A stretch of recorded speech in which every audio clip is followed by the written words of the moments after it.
We want to use Selenium to automatically log into a website for us. So we need to import Selenium WebDriver and import by so we can find elements by something. This string contains the URL we will be using.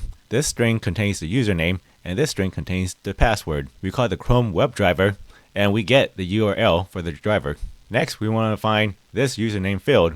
So we click this, More Tools, Developer Tools, get over to Selector Hub. We won't be actually using it this time. Click this, and then go to the username. And we see the ID right here is ID username, which is this right here. Now we want to find the password. So we click on password, and the ID is password. Now we want to find the login button.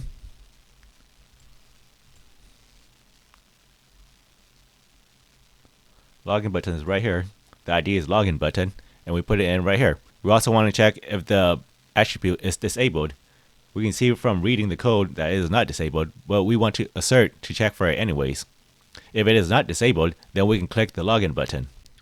Now that we have the username field, we can send keys to send the username into the username field.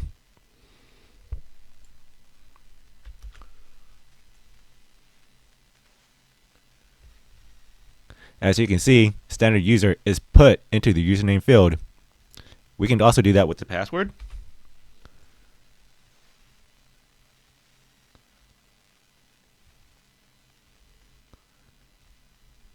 Click the login button.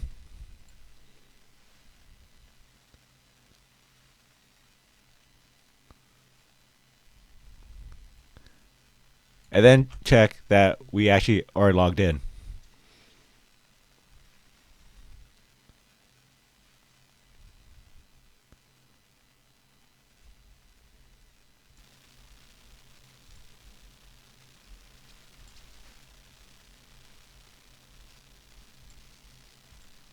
So we see we have successfully logged in, and we have this class title called products, which is this right here. If we do not see an error code, then the assertion is true. If our assertion was wrong, we will see an error code like this.